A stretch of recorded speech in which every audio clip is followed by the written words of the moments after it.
Boa noite para todos vocês. Vamos começar nossa aula de hoje. E hoje a gente vai falar sobre os processos de gestão que compõem o PMBOK, Planejamento e Gerência de Projetos de Software. O livro 3, então, trata dos processos de gestão. E a gente vai falar sobre os mesmos processos, sobre dois aspectos diferentes. Primeiro, os grupos de processo, que a gente falou sobre eles, a gente começou a discutir sobre eles na aula anterior. São 5 os grupos de processo: iniciação, planejamento, execução, monitoramento e encerramento. E depois a gente vai ver esses mesmos processos através das 10 áreas de conhecimento possíveis, que vocês estão vendo aí: integração, escopo, tempo, custo, qualidade, recursos, comunicações, riscos, aquisições e partes interessadas. Essas 10 áreas de conhecimento que vocês estão vendo aqui, elas serão estudadas em profundidade ao longo das próximas 10 semanas. Então hoje é como se fosse uma aula de abertura dos processos do PMBOK. Tá? E aí a gente vai iniciar então com uma explicação sobre por que os grupos de processos são separados dessa maneira. Grupo de processos. Um processo é um meio de atingir um objetivo, e para atingir os resultados desejados, podemos usar uma série de entradas, ferramentas e técnicas. Um processo é utilizado para gerar saídas, e os processos podem conversar entre si, pois a saída de um pode ser a entrada do próximo. Para que você compreenda bem o que é um processo, usaremos um exemplo prático: almôndegas fritas. Para chegar ao resultado almôndegas fritas, vamos realizar alguns processos. O primeiro processo empregado é o de moer a carne, pois as almôndegas são feitas com a carne moída. A entrada do processo moer a carne é um pedaço de carne. E esse processo empregará uma técnica e uma ferramenta, o moedor. E a saída desse processo é a carne moída. Já conseguimos fritar as almôndegas a partir dessa saída? Ainda não. Primeiro precisamos preparar a almôndega, e o seu preparo é outro processo. A carne precisa ser temperada, e nela será aplicada a técnica de amassamento de almôndega, para fazer as bolinhas que fritaremos, e essas bolinhas serão... Essas almôndegas vão ser a saída desse processo. Você pode continuar lendo aqui, já que você já está lendo sobre esse assunto mesmo? Serão a saída desse processo. Agora podemos empregar um terceiro processo, fritar as almôndegas. Teremos como entrada as almôndegas cruas. Como ferramenta, uma panela cheia de óleo e como técnica, acender o fogão para esquentar o conjunto e fritar as almôndegas. O resultado será a almôndega frita, pronta para comer. Nesse exemplo simples, foram apresentados 3 processos encadeados: moer a carne, preparar as almôndegas e fritar as almôndegas. A saída do processo foi a entrada de um outro processo, e isso aparece com frequência no guia PMBOK. Também existem os processos orientados ao produto, que não são o nosso foco. Como exemplos temos processos de produção, processos de suporte, analisar requisitos e processos de desenvolvimento. É possível que algum desses processos sejam aplicados a um projeto, mas não em seu planejamento e nem em sua gestão. O PMBOK apresenta 5 grupos de processos, que pertencem a 10 áreas de conhecimento. No total, são 47 processos de gerenciamento de projetos, que se encadeiam para gerar uma série de resultados. Então a gente vai analisar nas próximas 10 semanas 47 processos diferentes. Esses processos eles vão estar divididos em 5 grupos e também divididos em 10 áreas de conhecimento. Ao longo das próximas 10 aulas, a gente vai ver uma área por semana. E aí, já deu para perceber que existe um processo aí, que são na verdade 47, onde nós temos entradas e temos saídas. Lá dentro do processo, o que nós temos? técnicas e ferramentas para transformar as entradas em saídas. E às vezes a saída de um processo é a entrada de outro. E a entrada desse processo aqui veio da saída de outro, e assim por diante. Ou seja, a gente pode entender como uma rede de processos trocando informações de entrada e de saída, tá certo? Isso para vocês entenderem como que é a ideia desses grupos de processo. Então a gente pode ver aqui os grupos de processo apresentados no PMBOK. No caso aqui, a 6ª edição. Os 5 grupos de processo de gerenciamento de projetos são iniciação, planejamento e execução, monitoramento e controle e encerramento. Iniciação. Iniciação são os processos realizados para definir um novo projeto ou uma nova fase do projeto, obtendo autorização para iniciar o projeto ou a fase. O planejamento. Processos realizados para estabelecer o escopo total do esforço, definir e refinar os objetivos e desenvolver o curso da ação necessário para alcançar esses objetivos. Execução. Processos realizados para concluir o trabalho, definido no gerenciamento do projeto a fim de cumprir as especializações do projeto.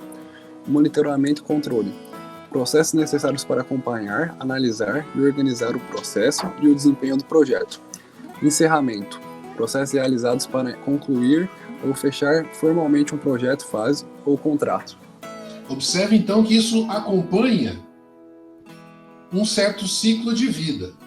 E durante o ciclo de vida do projeto, cada um desses grupos vão ter um pico de esforço diferente. É claro que a gente pode começar aqui, pelos grupos de iniciação. Esses grupos de iniciação, eles atingem o seu pico de esforço lá no início do projeto. É eles que dão um start para que o projeto comece. Em seguida, vem os grupos de processo de planejamento. O planejamento, ele separa a iniciação da execução. Você planeja para que a execução aconteça de uma forma adequada, para depois, em seguida, vir o processo de execução. Os grupos de processo de execução são aqueles que objetivamente vão executar as tarefas que haviam sido planejadas para que o processo aconteça, para que o projeto inteiro aconteça, né? A gente ainda tem, durante toda a vida, observe aqui, durante toda a vida do projeto, atingindo o pico bem no meio dele, os processos de monitoramento e controle. Os processos de monitoramento e controle atingem esse pico no meio do projeto, justamente porque é onde a gente está fazendo a execução. Existe uma coincidência aí entre monitoramento e controle e a parte da execução. E aí, no final, a gente tem um pico de esforço para o processo de encerramento.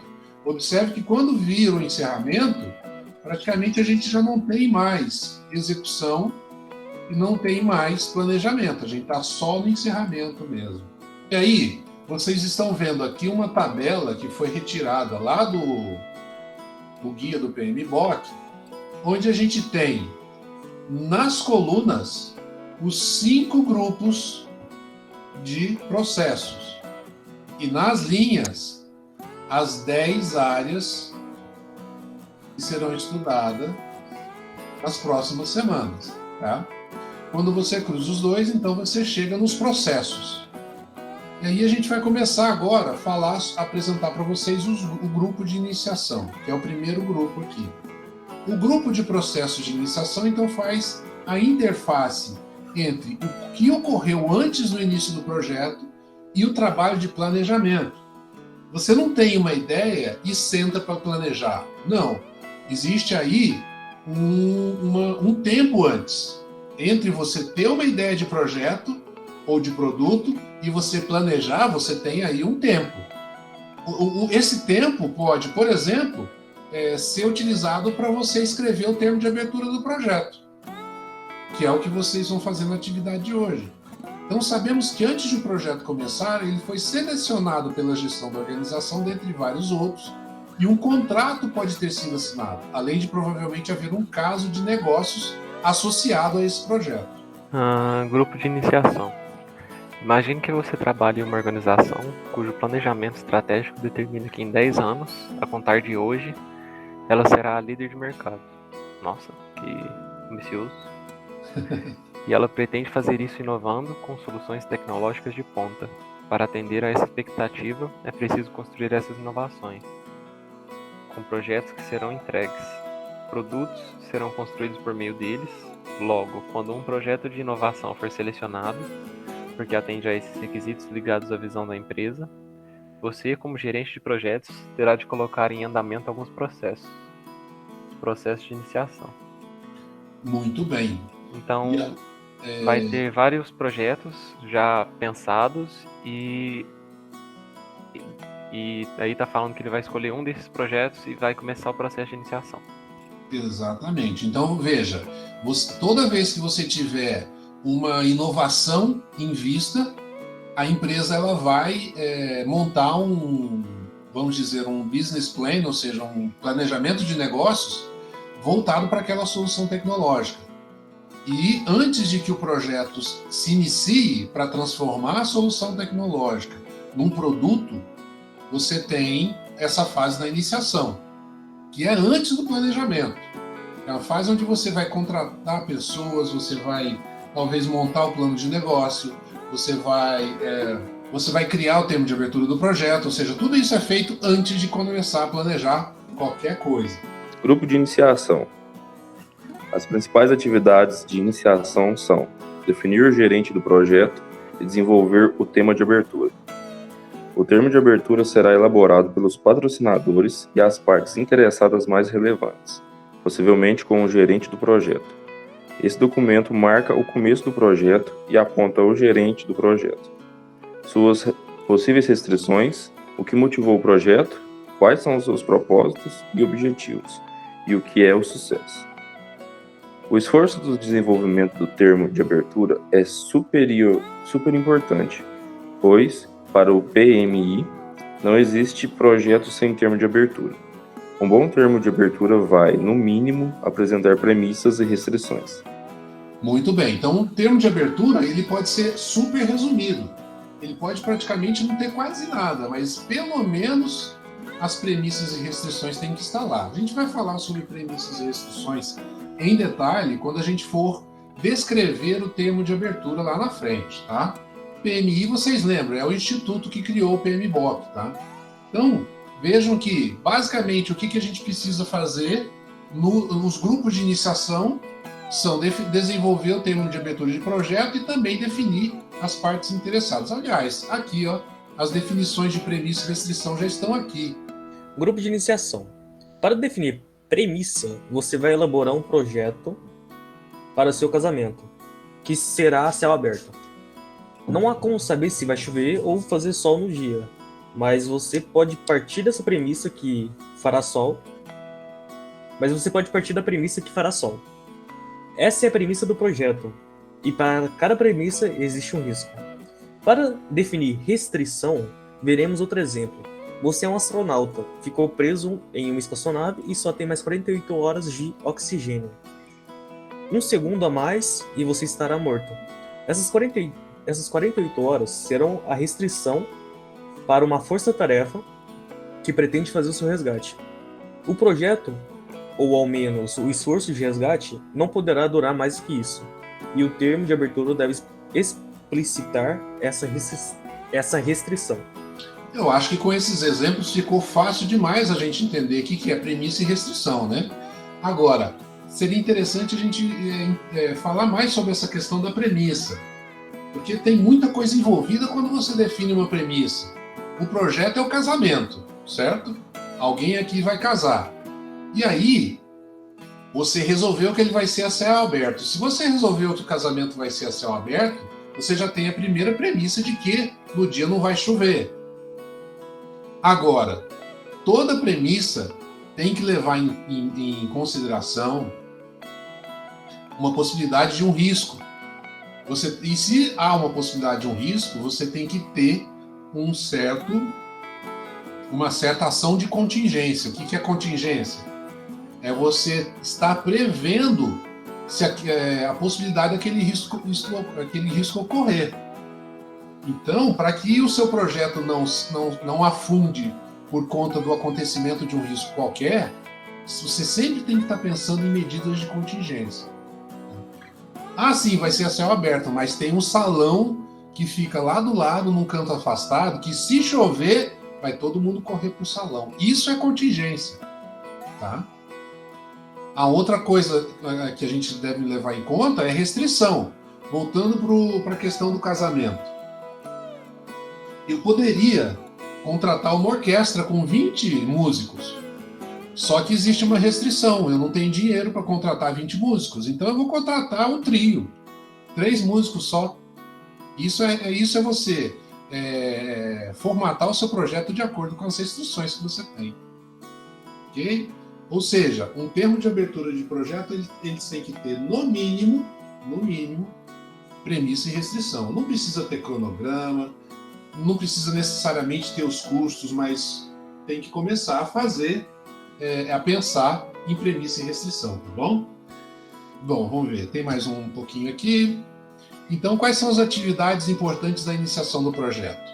Entender a posição do projeto dentro da organização, identificar as partes interessadas, mapear as influências organizacionais. Dentro da empresa, alguém que não quer ver o projeto dar certo. Lembra que a gente falou na aula passada sobre os interesses negativos. Como é que a empresa se organiza frente aos projetos? Lembra que a gente falou na última aula sobre as diversas estruturas que podem existir dentro da empresa em relação aos projetos. E como ela entende a sua posição como gerente de projetos? Você pode tomar decisões?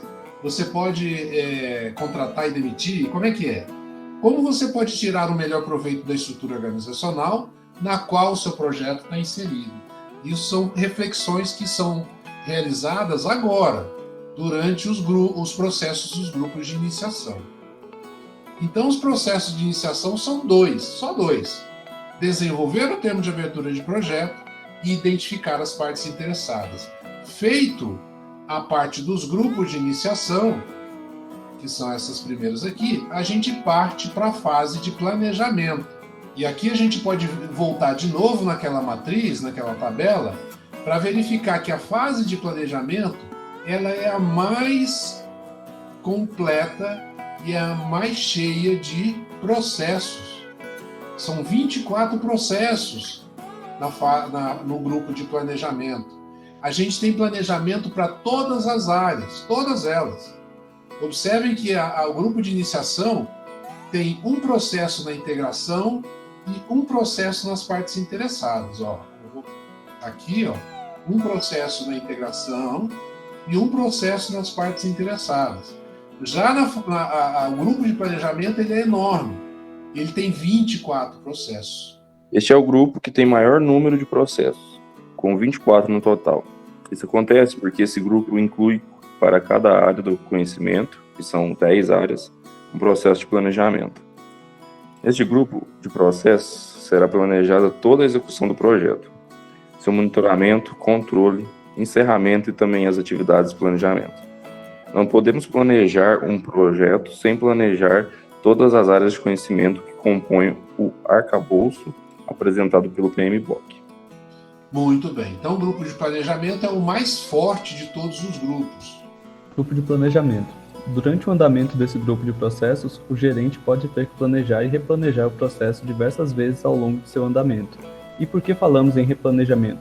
Imagine que você planejou construir uma obra em 10 meses e considerou como premissa que as condições climáticas seriam favoráveis ao longo de todo o projeto. Mas não foi assim que ocorreu. A temporada de chuvas foi enorme e o projeto vai ter que ser todo replanejado, pois não será possível entregar aquilo que foi inicialmente previsto. E você tem como replanejar o seu projeto por meio de grupo de processo de planejamento? Por exemplo, você construiu um cronograma e ele não foi cumprido, embora você tenha considerado vários riscos. Muito bem, então vocês podem ver que agora na fase de planejamento, a gente vai não se preocupar só com o planejamento em si, mas todas as áreas, custo, cronograma, integração entre as diversas equipes dentro do projeto, entender as partes interessadas, tratar da comunicação entre as pessoas. Então, a fase de planejamento é planejamento de todas as áreas, não só da própria área, de todas as 10 áreas, né? Vamos dizer assim. Grupo de planejamento. Monitorando seu projeto, você percebeu que precisa replanejar algumas coisas. Então você foi do planejamento para execução, monitoramento e controle, e então retornou ao planejamento. E isso pode acontecer muitas vezes ao longo do ciclo de vida de seus projetos. Os projetos de planejamento iniciam-se após a assinatura do termo de abertura de projeto e a identificação das partes interessadas. Então você fez o que vocês chamam de TAP e Isso. identificou as partes interessadas, você parte para os processos de planejamento. E você vai planejar a execução, o monitoramento, o controle e também o encerramento. Você planeja, inclusive, como é que o processo vai acabar. Tudo isso é grupo de planejamento, tá? O grupo de execução, ele tem processos de integração, e aí vem qualidade, nossa, está tão pequeno aqui, recursos, comunicações, riscos. Então, a gente tem diversos processos aqui na fase do grupo de execução. Grupo de execução. A execução é o ponto do projeto que vai consumir a maior parte dos recursos. É o trabalho que se inicia a partir do planejamento. Depois de ter planejado o projeto, é hora de fazer acontecer. Nesse grupo de processos são construídas as entregas que o projeto se propõe a fazer. E por essa razão, a maior parte do tempo e do orçamento é investida nesse grupo. Também estamos trabalhando nas demais etapas, mas é aqui que o trabalho de verdade acontece. Por exemplo, se você planejou contratar uma equipe terceirizada para fazer uma análise de qualidade do meu produto, significa que quando isso for executado, a equipe deverá ser paga. Então a gente tem aqui o miolo do projeto. O miolo porque é aqui que a gente vai executar realmente o que precisa ser executado para o projeto chegar no final. Ou seja, é nesse momento que a gente vai transformar aquela tecnologia, aquela ideia em um produto realmente. Durante a execução, ocorre também o monitoramento e controle.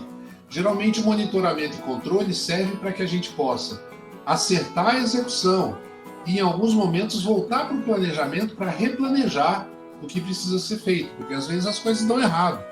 Tá?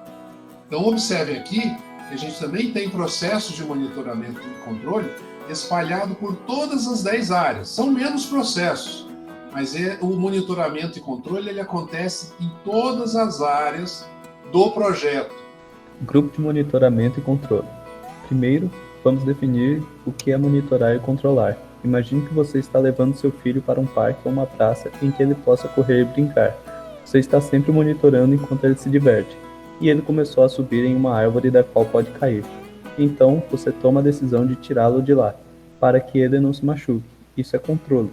Monitorar é acompanhar o andamento do projeto. Neste grupo de processos são recebidas as solicitações de mudanças e, por meio do processo chamado realizar o controle integrado de mudanças, elas serão aprovadas ou rejeitadas. Então, veja, monitorar e controlar são coisas diferentes. É por isso que esse grupo não tem uma palavra só para a gente definir. Porque monitorar e controlar são coisas muito juntas, mas são coisas diferentes. Monitorar é o ato de você ficar observando aquilo que está acontecendo. Controlar é quando você atua para mudar alguma coisa, para corrigir a rota. Entenderam? Monitorar é só acompanhar. Controle é você atuar para corrigir uma rota. E dentro da ideia do PMBOK, a gente tem o que a gente chama de solicitação de mudança. Toda vez que acontece alguma falha, existe um documento chamado solicitação de mudança que vai para alguém que decide sobre mudanças. E se essa mudança for ocorrer, ela volta para todo o processo se replanejar. Essa é a ideia do monitoramento e controle. Grupo de encerramento. Os processos do grupo de encerramento devem ocorrer sempre que invocados, jamais fortuitamente. Quando o projeto chega ao final de uma fase, é preciso coletar lições aprendidas, encerrar aquisições e relações com os fornecedores, além dos contratos em andamento. É preciso também organizar todos os aceites do cliente. Você irá organizar essas lições por meio desses processos. Lições aprendidas, coletadas ao longo de todo o projeto. São armazenadas durante a realização desse grupo de processos. Observe que aqui na nossa tabela nós temos grupos de encerramento. A gente tem um processo aqui e tem um processo aqui embaixo. Ele não está escrito aqui por falha no livro do PMBOK mesmo. São só 2 processos. Um processo que tem a ver com aquisições. Aquisição no sentido de você adquirir um serviço ou um produto de um fornecedor externo. Então você precisa encerrar esses contratos, pagar esses fornecedores. E aqui no processo de integração lá no início, também tem a ver com o encerramento do projeto. E aí você vai organizar tudo que você aprendeu, documentar tudo que você aprendeu para que as lições aprendidas com aquele projeto não se percam e sejam utilizadas nos próximos projetos. E é a parte mais importante, eu acho, de você crescer, de você fomentar e fazer crescer o que a gente chama de conhecimento organizacional da empresa, tá certo? Você armazenar o conhecimento daquilo que você aprendeu com o projeto que está se encerrando. E aí a gente encerra os 5 grupos de processo. A gente vai agora falar sobre as 10 áreas de conhecimento. Vou clicar aqui em áreas de conhecimento e a gente tem aqui, as 10 áreas de conhecimento e no miolo delas está a área de integração. Eu acredito que a gente começa pela área de integração, deixa eu ver. Começa pela área de integração, que é a primeira linha da nossa tabela aqui em cima. Observe que a gente tem processos de integração em todos os 5 grupos, desde a abertura até o encerramento do projeto. Integração é a área em que veremos os processos que vão nos permitir conectar todos os demais processos de todas as demais áreas, integrando todo o esforço do projeto para entregar os resultados. A integração é a espinha dorsal de um projeto. O gerente de projetos que não consegue integrar, seja a equipe, as partes interessadas ou os processos, não conseguirá integrar resultados. O gerente é, acima de tudo, um elo que a estratégia da organização e o time, as partes interessadas e o planejamento do trabalho. Desde o desenvolvimento do termo de abertura e o plano de projetos até o término do projeto, temos a área de integração atuando. Sem ela, as atividades ficariam soltas. Quando estamos planejando o projeto, estamos conectando os processos e determinando o ciclo de vida do projeto. Então, a integração é essencial para o sucesso de qualquer projeto. Um destaque para essa frase aqui. O gerente é um elo entre a estratégia da organização, ou seja, o que a organização está pensando daquele projeto, e a equipe, né, o time, as partes interessadas, que não só a equipe que está trabalhando no projeto é a parte interessada, mas também clientes, fornecedores. A gente discutiu muito parte interessada na aula anterior, né? E o planejamento todo do trabalho. Então, uma das atividades que o gerente tem que ter em mente, que ele tem que desempenhar, é sempre lembrar a equipe do planejamento que foi feito, para que não haja desvio de rota. Escopo é a área que coleta os requisitos, determina todo o trabalho necessário para que sejam atingidos os objetivos do projeto, o que o projeto vai entregar, o que o cliente espera das entregas, e no escopo que são coletados os requisitos das partes interessadas do projeto e das entregas. É preciso pensar qual produto estou construindo com o projeto, mas também quais são os documentos e processos que preciso organizar para entregar o que meu patrocinador busca, que são elementos do escopo do processo.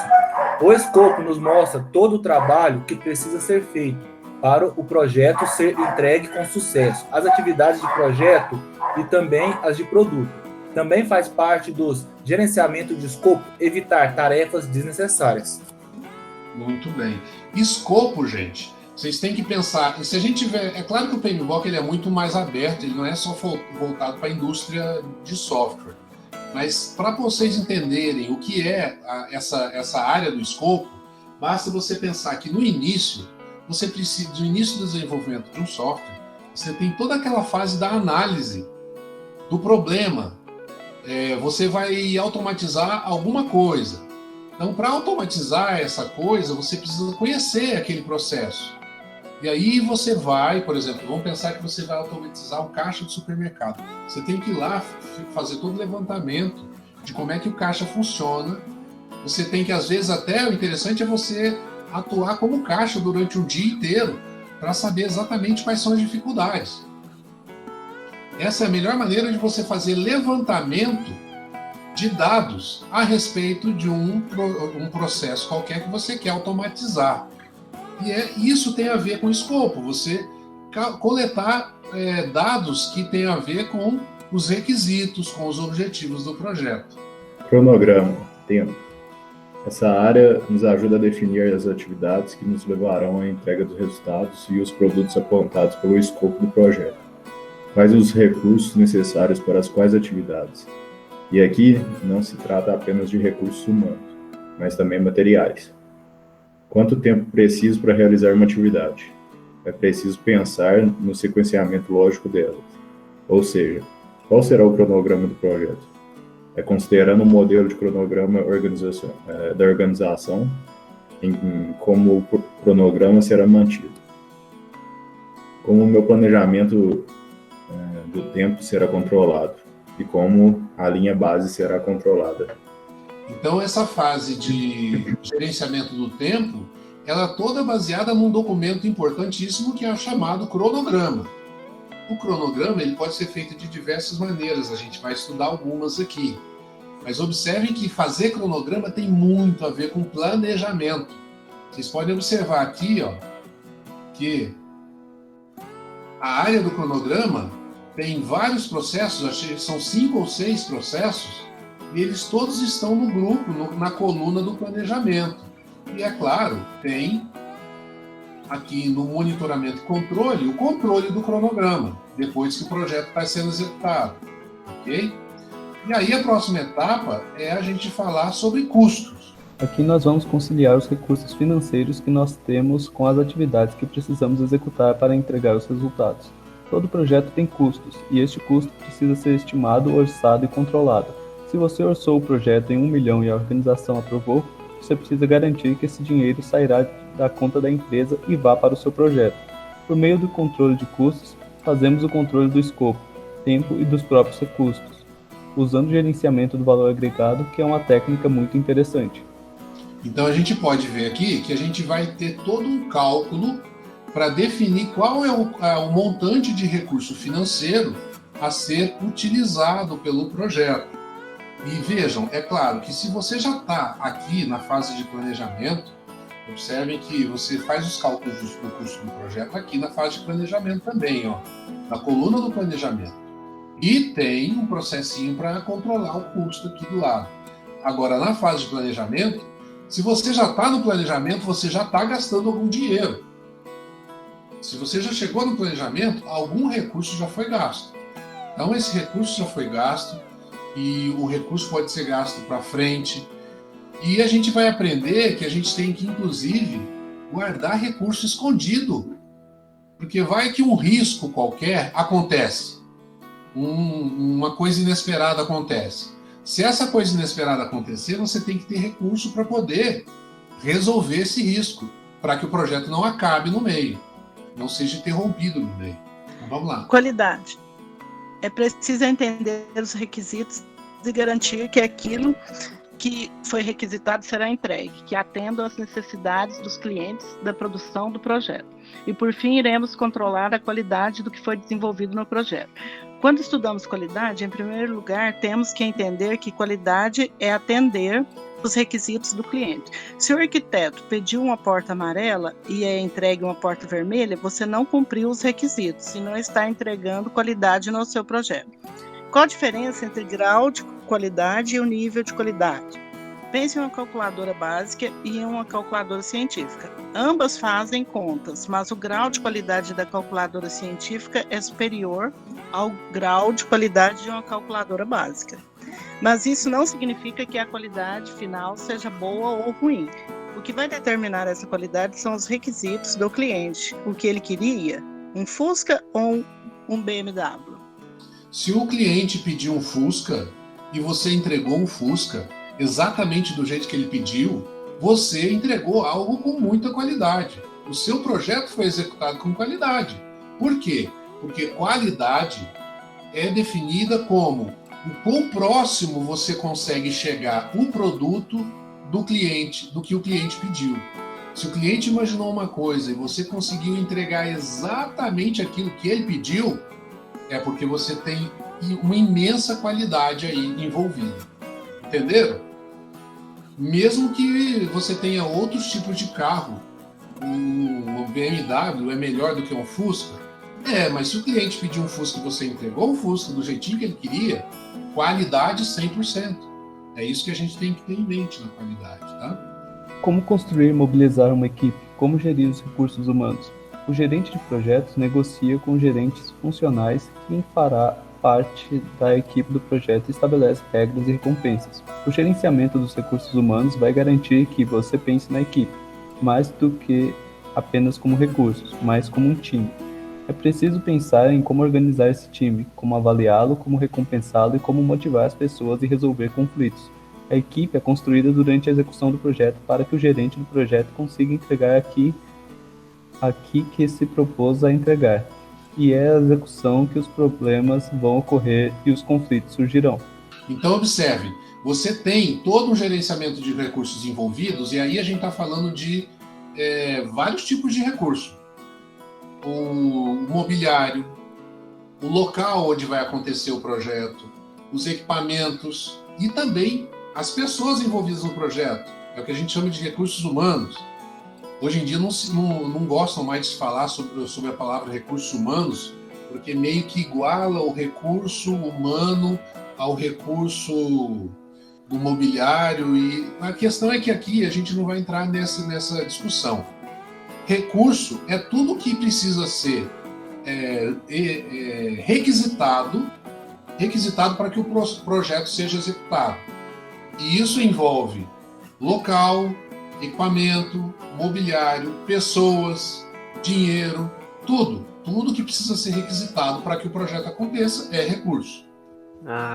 Ele fala esses recursos humanos, ele dá uma treta porque fala que o humano não é objeto, basicamente. Exato. Mas eu acho que a gente não precisa entrar nessa história. E aí, o que você tem é um empregado, um funcionário ou um colaborador? Ou um objeto que você está usando para fazer alguma coisa. Mas esse PMBOK ele foi pensado da forma como gerir um projeto, então eu não vejo como um problema colocar isso como recurso para fazer um projeto que tá certo. A gente pode deixar essa discussão sobre qual o termo correto utilizar lá para a galera da gestão de pessoas, que é o outro termo utilizado. Aqui a gente está falando de recurso pro projeto mesmo, né? Os requisitos para ele funcionar, as funcionalidades. Sim, para o projeto ser um sucesso, né?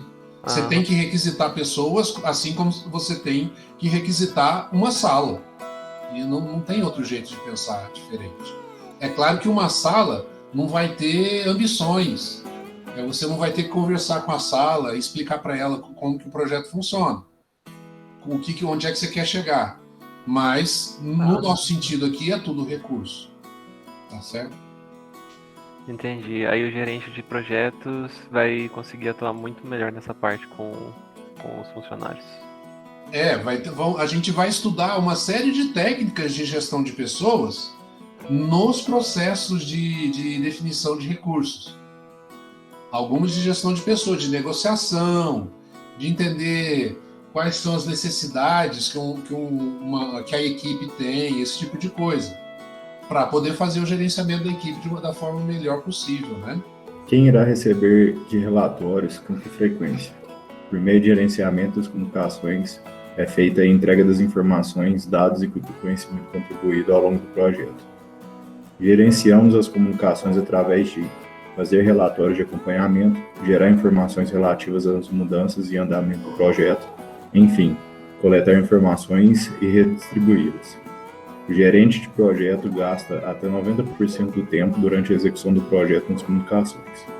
Portanto, É fundamental ter um bom plano de gerenciamento das comunicações, mas talvez você não planeje integralmente as comunicações e apenas siga uma matriz comunicacional básica. É preciso criar os canais de comunicação e estruturar as conversas. O gerente ele fica responsável por definir quais documentos vão circular dentro da equipe. Ele fica responsável por toda a comunicação que vai ser feita entre a equipe e os futuros clientes. Ele fica responsável por como que vai ser a troca de informações entre a equipe do projeto e os fornecedores, caso haja fornecedores. Ele também se comunica com os donos da empresa, os patrocinadores do projeto, e passa para a equipe as informações e as decisões tomadas. Então, tudo isso é gerenciamento de comunicação. E um gerente de projeto tem que ter isso na mão, porque é muito comum ter uma coisa horrível chamada mal-entendido. O mal-entendido geralmente é a origem de uma série de crises dentro de um projeto. E uma das principais coisas que um gerente deve fazer é tentar evitar mal-entendido. Ou, como se diz na área de comunicação, ruídos da comunicação, né?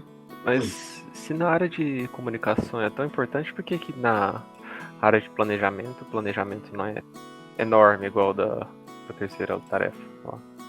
Aqui, você está falando aqui no grupo de planejamento, né? É.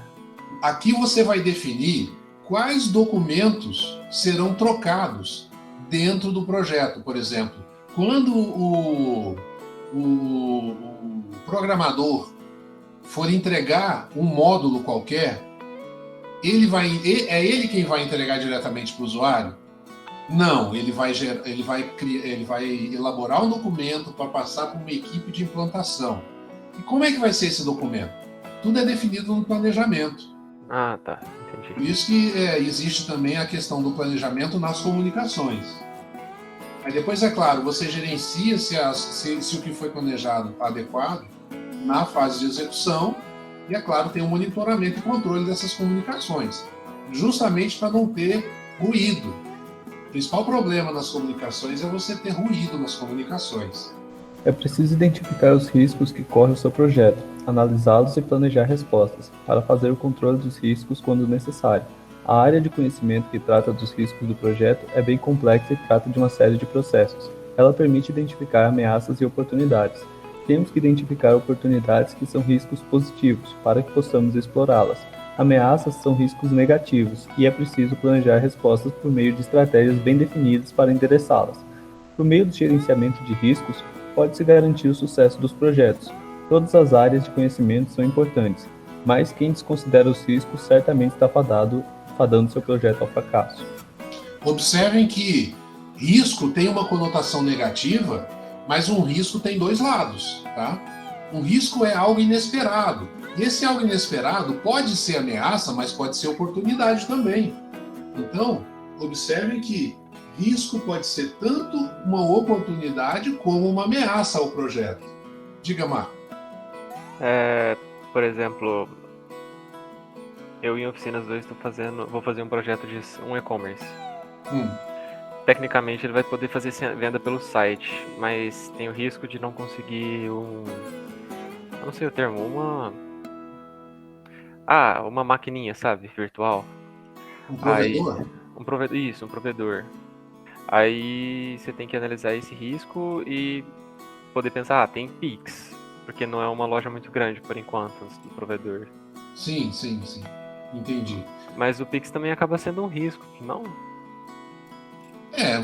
A questão é que você tem que planejar bem todos os riscos e antever isso lá na fase de planejamento. Definir os riscos não é só você dizer, pode acontecer isso. Para cada item dessa lista de riscos que você vai enumerar, você também vai definir o grau de possibilidade daquilo ocorrer. Você vai definir, se aquilo ocorrer, qual vai ser o grau de possibilidade daquilo detonar com o projeto. E você vai definir também contingência, ação de contingência para cada risco. Então, o risco não é só definir quais são os riscos. Há toda uma uma preparação para que na hora que acontecer o inesperado, você consiga, como é que eu vou dizer, estar preparado para tomar a medida de contingência necessária, certo? Certo. E também tem uns riscos que você não consegue achar no planejamento. Esses são considerados riscos... Aqui a gente está falando de riscos que você identificou. É claro que, às vezes, principalmente quando for o seu primeiro, segundo, terceiro projeto, você ainda não vai estar preparado com a maturidade necessária para conseguir identificar planejar todos os riscos. E aí pode acontecer aquela coisa que não dá nem para chamar de risco. Aí é algum desastre mesmo que aconteceu no meio da história. Lembra que eu tinha falado que você deveria definir como risco a possibilidade de chover no casamento? E que você tinha que ter um plano de contingência, que seria um galpão em algum lugar, para que as pessoas pudessem se abrigar se chovesse? E se no dia não acontecer uma chuva, acontecer um incêndio no lugar onde você vai casar? Você previu um incêndio? Não, né? Ah, entendi. Entendeu? Aí não é nem risco, aí é um desastre mesmo. Aí você não tem nem plano de contingência. Tá? Então existe uma diferença entre risco que você identificou e desastre. Tá certo? Agora, uma coisa que vocês têm que lembrar, a gente sempre pensa em risco como algo negativo. E o risco pode ser uma oportunidade também. Você estava falando do seu projeto de e-commerce. Você tem que definir como risco o risco de alguém comprar o seu projeto. Isso não é uma ameaça. Isso é uma oportunidade para o seu projeto. Mas não deixa de ser algo inesperado. Portanto, é um risco. Ou seja, é algo que não está, que está fora do planejamento normal, mas que está identificado lá na sua tabela de riscos. Tá bom? Entendi. Vamos lá, então. Felipe. Felipe tá aí? Sim. Na área dos riscos também entra os riscos de quando a pessoa passa mal, essas coisas. Qualquer um. Entendi. Também tá lá. Afinal, a gestão de pessoas não gosta, mas a gente vai falar aqui que pessoas são recursos. E o recurso pode faltar. A pessoa pode adoecer. E aí? Aquisições. Essa área está presente desde o planejamento das aquisições, em que vamos determinar o que vamos desenvolver e o que vamos terceirizar ou adquirir, sejam bens de consumo ou serviços. Até o controle e o gerenciamento desses esforços, que, embora estejam diretamente relacionados à nossa equipe, fazem parte do nosso projeto. É melhor comprar ou fazer? Para saber isso, fazemos uma análise utilizando o escopo do projeto. No diagrama em árvore que mostramos todo o trabalho do projeto, determinará o que será feito e o que será comprado. Vale a pena construir dentro da organização ou é preciso terceirizar? Também é preciso saber qual a melhor estratégia de contratação de serviço, qual tipo de contrato será empregado e como encerrar os contratos. Então, aquisição não fala só de aquisição de bens de consumo, ou seja, cadeira, mesa, computador. A gente está falando também de adquirir serviços. Então, por exemplo, você está desenvolvendo um e-commerce e você vai precisar do serviço de hospedagem desse seu e-commerce e um servidor qualquer. Isso é aquisição de serviço. Então, as aquisições podem ocorrer durante o seu projeto para fazer com que o seu projeto se torne viável economicamente e tecnicamente também. Quer dizer, pode ser uma questão de viabilidade econômica, ou seja, é mais fácil você contratar um servidor para colocar o seu aplicativo de e-commerce lá, do que você comprar um servidor e botar ele para funcionar na sua casa, claro. Agora, tem outra questão da viabilidade técnica. Às vezes, você não sabe mexer com servidor de internet. Então, você vai ter que contratar o serviço de alguém, em vez de construir um servidor de internet e colocar dentro da sua casa. São essas questões que você vai levar em conta na hora do planejamento das aquisições. E a principal delas está falando aí, construir dentro da organização ou terceirizar. Essa é a questão mais importante que você tem durante o planejamento das aquisições. finalmente, a partes interessadas, que é o último, a última área. Partes interessadas. As partes interessadas podem ser o governo, uma construtora, o cliente, enfim, são partes que podem afetar ou ser afetadas pelo nosso projeto. As partes interessadas são o coração de um projeto. São todos aqueles que podem impactar ou ser impactados pelo projeto, positiva ou negativamente.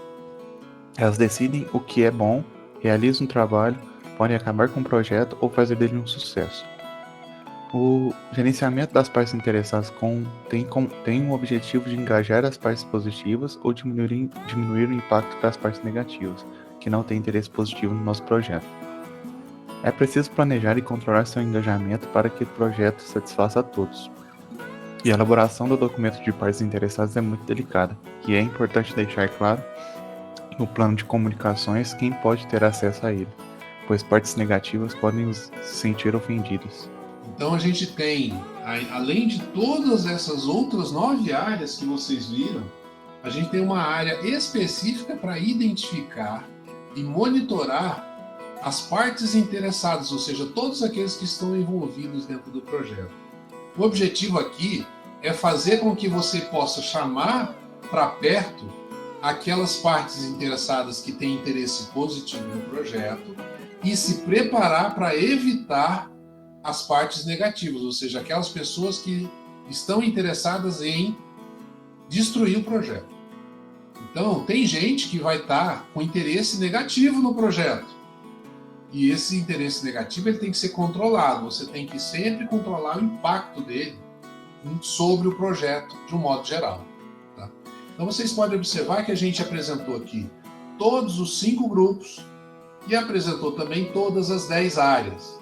Hoje é dia 26/8, nossa última aula de agosto, e inclusive eu percebi que eu não fiz a correção do questionário, né? Eu vou fazer ainda hoje, tá?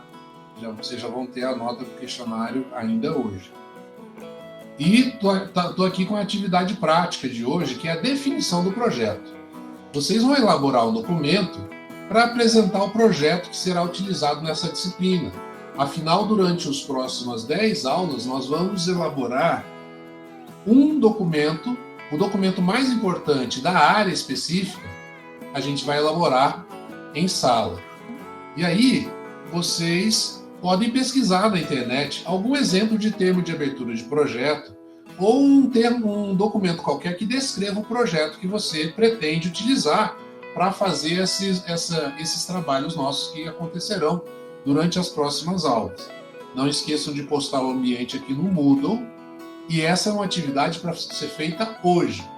Posso fazer para amanhã? Pode, mas você perde ponto. Eu prefiro que vocês tenham tempo à beça para fazer isso, porque isso é um trabalho para ser feito em sala. Nós temos esse trabalho para realizar até às 10h30. Aí eu pergunto, dúvidas? Diga, João Vitor. Alguém já deve ter perguntado, mas oficinas a gente fez um TEP. Pode usar eu mesmo? Pode utilizar aquele mesmo, não tem problema não. Ah, tá certo. Ok? Se todos aqui foram alunos de oficina já ou estão sendo alunos de oficina, vocês podem utilizar o mesmo termo de abertura de projeto aqui.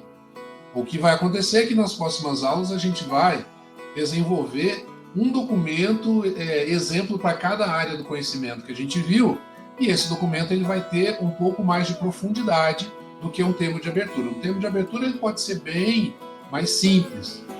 Que ótimo, William. A ideia é essa mesmo, que vocês possam utilizar conhecimento de uma disciplina nas outras disciplinas.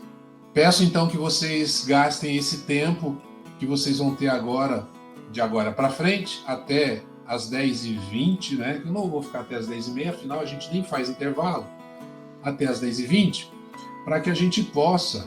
Ok, Iago, beleza. Para que a gente possa elaborar esse documento para quem não elaborou o termo de abertura ainda, tá?